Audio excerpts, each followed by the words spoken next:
Hello and welcome to Take Me Home, the podcast offering a social democratic alternative for the politically homeless. I'm hilary.salt. And I'm Sebastian.Moore. We're probably going to race through quite a quick episode today because we have a lot going on at SDP Towers, don't we? Very much so. We're in election season. Absolutely. But we thought we couldn't let the week go by without a few words about the budget. Rachel Reeves non-budget. It's not a budget, is it, right? Yeah. Spring statement. Sorry, my first mistake there. So I'll give you a few headlines on that. And Sebastian, you want to talk about happiness again, don't you? Happiness. It's one of your favourites. Say again. I did talk about gross national happiness, didn't I? You did? Bhutan. Yeah. Maybe I'll come back to it frequently. Okay. We should have a monthly happiness roundup. Sounds like a good thing to do. Yeah. Better than a sadness roundup. So shall I kick us off? Yeah, go on. You go. So the news is, and this came out just, I think, the day that we recorded last week. Okay. So it's sort of last week's news, but it's since we did our last episode. So the World Happiness Report. Do you know about this? I don't really know, no. So it's commissioned, it's done yearly. It's been done for the last, I think for the last 15 years or so. Oh, this is the 13th annual World Happiness Report. Do you know which country came top?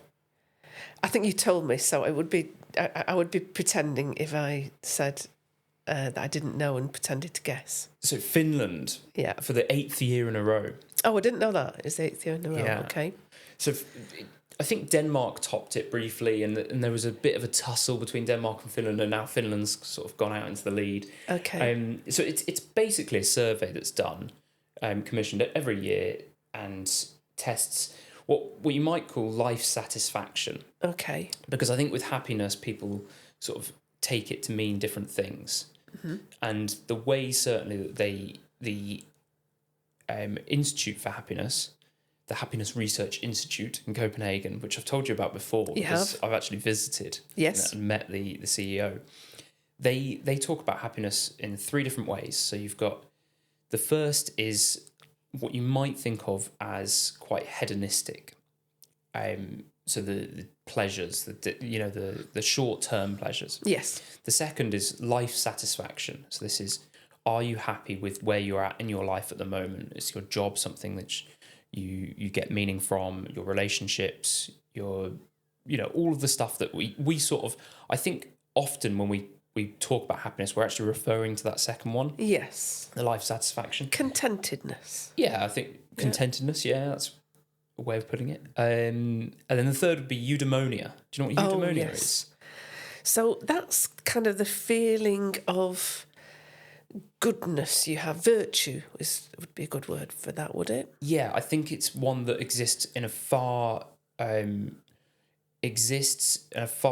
bigger time period. So it's the sort of the legacy you leave behind, and the feeling that you're fulfilling it's like self-actualization in a way. Yes. And Aristotle coined this term, eudaimonia. And so what they say in the Happiness Research Institute is that they're very much focused on the middle one, the life satisfaction. And by comparing different countries, you can see that the life satisfaction of inhabitants of Finland, for example, is higher than that of the UK. So any idea where the UK finished on this? 13th. 23rd. Okay.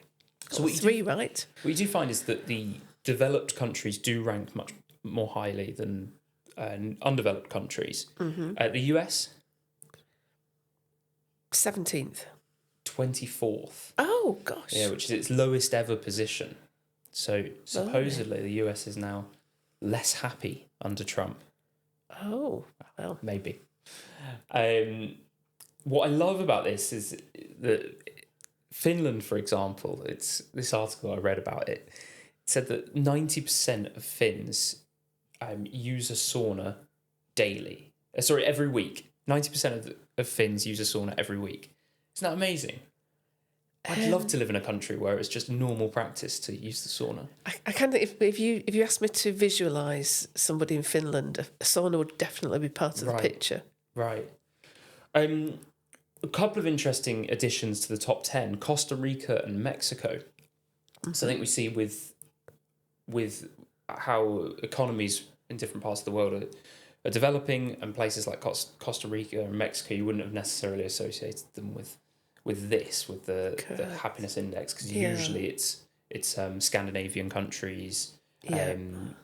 Australia ranks quite highly often, Switzerland, countries like that. So yeah, it's quite surprising. But what's your take on that, the happiness report? Do you think it's a good thing to be measuring?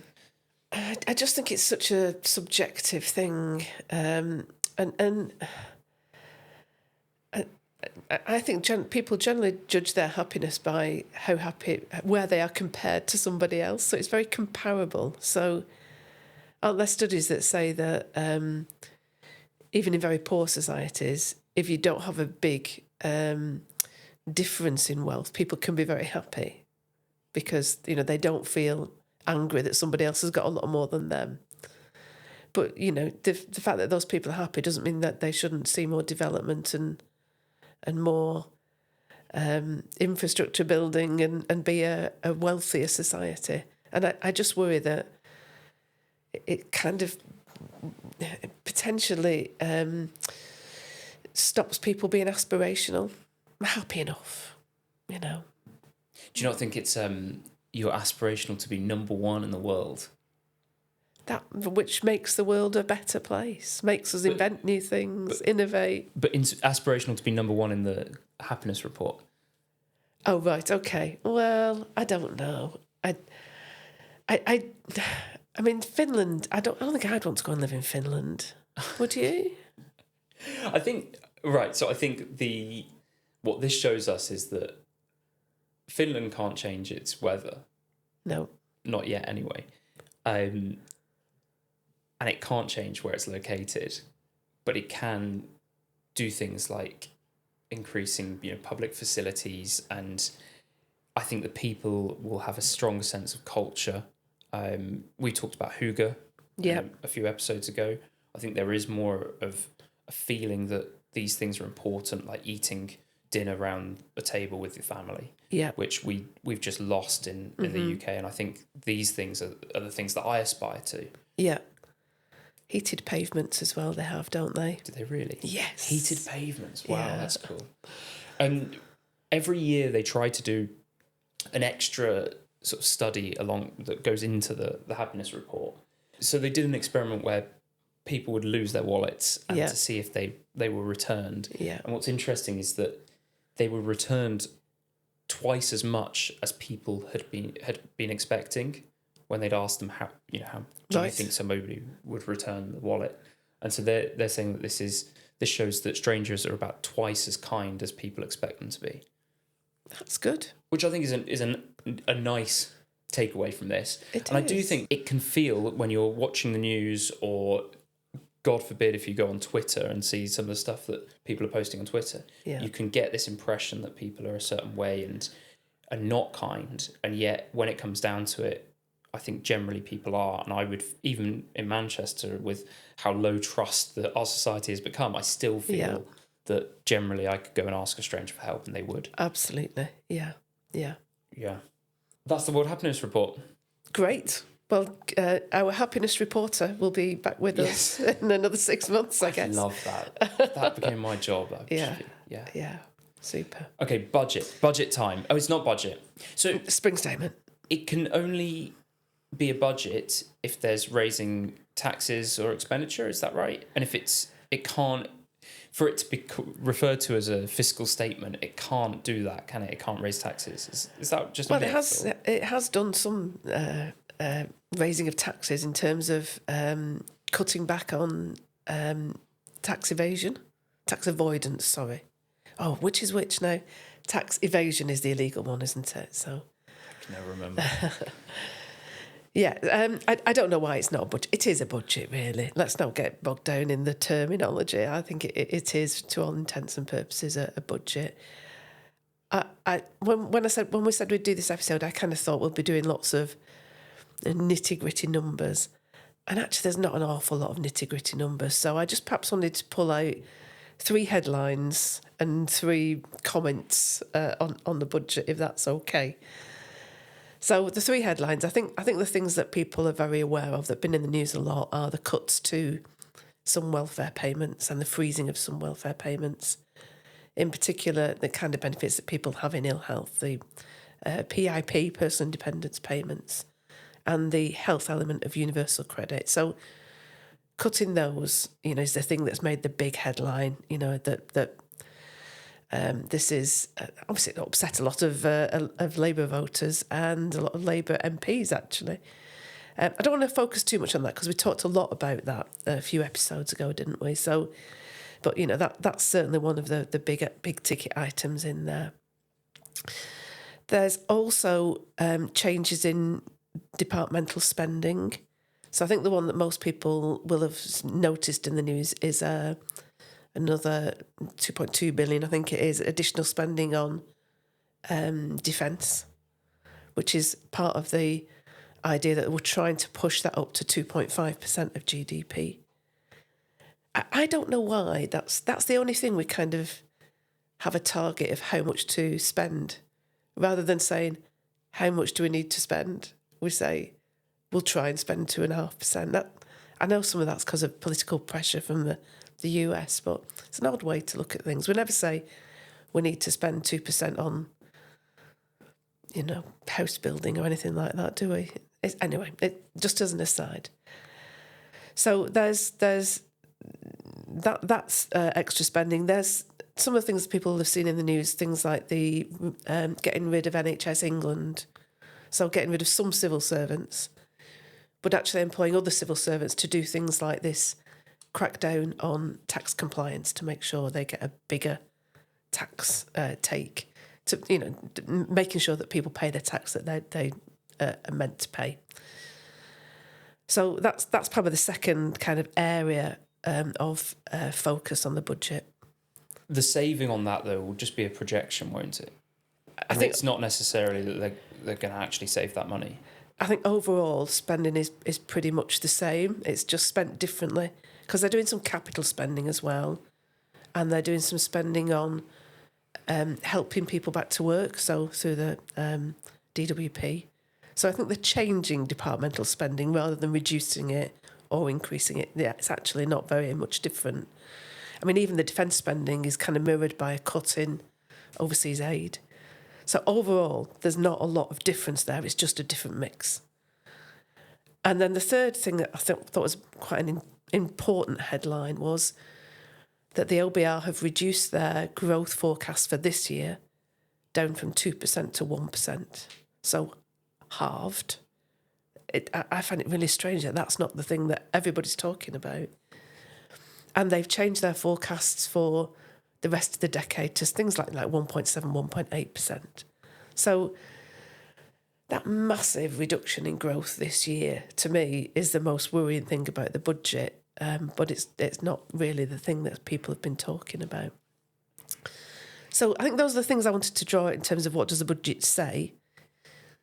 Perhaps a few comments on the budget. So I keep saying budget, don't I? And I mean spring statements. When we did the actual budget episode in autumn last year, I made the point that it felt that the way that they'd done the budget was to just have a kind of goal-seeking Excel, if that makes sense. They just kind of moved around all these different elements of spending to get the right answer. There was no kind of real understanding of, for example, what the change in employers' NI would do to the economy. And it feels like, I know people are using this term, Rachel from accounts. To me, she's kind of goal-seek Rachel, because all she ever does, it seems to me, is try to make the numbers add up. And there's no narrative, there's no long-term planning. It's all just, what do I need to do to make the numbers add up? And to me, that isn't politics. That is just accounting, really. And that, I think, so for example, if you look at the things on PIP and the health elements of universal credit, to me, the way that you would do that is you would say, how do we get all these people back to work? And that might mean for the next year we have to spend more money getting people back to work. And then once we've done that, that's what will reduce the benefit spend, not just a reduction in the level of the benefit. So it feels to me that it is just a numbers game, and that's not very useful. Second comment was just around the fact that all these numbers that Rachel is, trying to make add up are all based on the LBR forecasts. Now, we already know that the LBR have made some really fundamental errors in their modelling in the past. There's a good graph you can see. I don't know if we could put it up on the screen of the forecasts and then what actually happened. Outcomes. Have you seen that? Every time the forecast is wrong. Yeah. And it can be like 15% of GDP wrong. That's how wrong it can be. Whereas, the Chancellor's making all these changes and doing all this planning based on these forecasts that are just, they are just forecasts. I do think that word forecast or projection, what all those things mean is let's throw the numbers forward and see what happens on the basis of certain modelling. They're not predictions. And, they, as you say, they rarely turn out, which, again, is another reason why, to me, that's not a good way to be planning your economy. And as we've said before, the OBR are not elected. The OBR, are just civil servants. We can't do anything about them. And the way in which they build their models, to me, seems to be all focused on making sure that they're never criticised. So they're always very risk averse in their models. The OBR. Yeah. So, it kind of feels to me that is just a bad way on which to plan the economy. And then the third point I just thought it was worth drawing out. So one of the things that Rachel Reeves said I think it was on the Today programme, I've heard her talk on a lot of things over the past couple of days. She said, we will never play fast and loose with household budgets. And yet it seems to me that the really big thing that households are struggling with, as well as businesses, is, as we've talked about before, the cost of energy. And by all their net zero planning and their failure to tackle really, the really big problem, which is the price of energy, they are exactly playing fast and loose with all of our households. So that seemed to me the real problem. And what she talks a lot about growth, and the government talks a lot about growth. And for me, the thing that would really power growth would be cheap energy. And as long as they're not prepared to think about that, it feels to me that, these budgets are just tinkering at the edges. So for the layman, right, I suppose there's really three things you can do: raise taxes, cut spending, or grow the economy, and therefore have a bigger tax intake. And they're scared to raise taxes. Correct. They don't want to be seen like they're making loads of cuts, even though that's kind of what they're doing at the moment. And they would say they have to do because they've gone into government and suddenly they realise that there's the finances are in a much worse state than we originally thought. Yeah. And so generally, I think that their strategy, if they have one, but I'm trying to be fair, is to grow the economy. That's right. And it's what they'll send out ministers to talk about all the time. So I watched Darren Jones, who's the Chief Secretary to the Treasury, on Question Time. Okay. And I've got time for Darren Jones because I think he's a politician that doesn't come across as wooden and robotic. He actually says things that sort of a normal person would say. But he has to go out and defend the government position on this. And he was talking about growth and saying that's what really we've got to do is fix all of the mess so that the economy can grow. It just seems to me that that argument is a very difficult argument to make when the OBR are slashing the growth forecast from 2% to 1%. And when growth is almost non-existent. Yeah. It seems like they're pinning everything on that. Yeah. And it's an easy way of them failing massively as a government, because if the economy doesn't grow, then they've got nothing to argue. Yeah, and those growth figures based on total GDP. If you look at GDP per person, it's actually even lower. So that is definitely the problem that they need to fix. I mean, one of the real problems that they've got is that they are weighed down by the interest they're paying on what we've already borrowed. So I think we're paying about £105 billion each year in interest on existing borrowings. Yeah, just to really emphasise that point. Yeah. That's the expenditure yearly is around £1 trillion, isn't it? The Government expenditure every year. I don't know about that number. It's around £1 trillion. It was approaching £1 trillion, certainly. So it's 1,000 billion, and 100 billion is going on the interest payments on the debt. Yeah, and another way of just seeing how big that number is the total spending on defence after these increases is just over 60 million. 60 billion, yeah. 60 billion, and then we're paying 100 billion. Yeah. Yeah. So it's staggering. Staggering, exactly. Yeah. Yeah. Yeah. Okay, what's the best case scenario for Labour? If you're now a Labour government minister, you're making the case. Yeah. What's the positive vision of what could happen? They have done some, actually, I think, very helpful changes on planning.